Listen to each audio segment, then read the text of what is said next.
Hey guys, so do you have tight hamstrings, or you feel like they might even be sore or restricted or quite stiff, especially in the morning? So I'm just going to run through some essential movements that you can do quite easily that are sure going to make a difference for those tight hamstrings. So in the next couple of minutes we're going to run through a stretch, a mobilizer and a muscle release. So all three different things can make a bit of a difference to the different muscles in the back of your legs. So stretching is good for shortened muscles that we need to restore the true length to.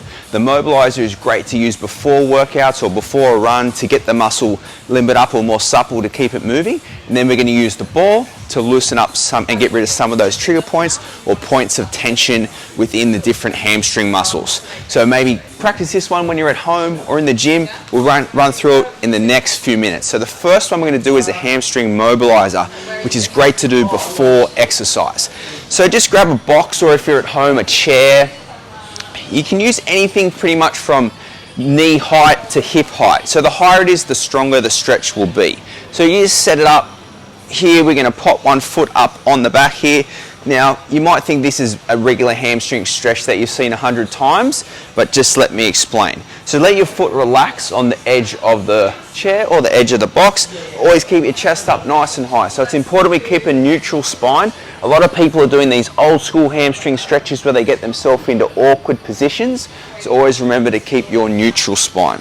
So relax that foot down, have a slight bend at your knee, lengthen upwards, then just lean forward from the hips and continue to pulse and move yourself forward and back. So this now becomes a moving stretch or a mobilizer rather than a static stretch. So move forward and back, keep your toes directly at 12 o'clock on the clock.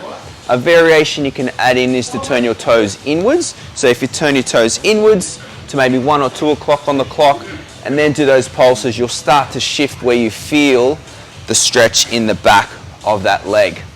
Alright, obviously you do that on both sides of the body. It can be done for 1 to 2 minutes and it can get quite dynamic. It can get quite a lot of movement through there.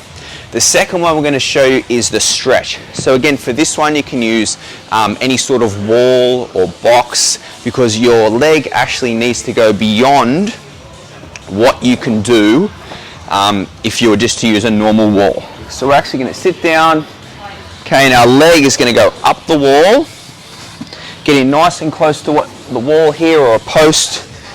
Okay, then this leg's just going to sit on top.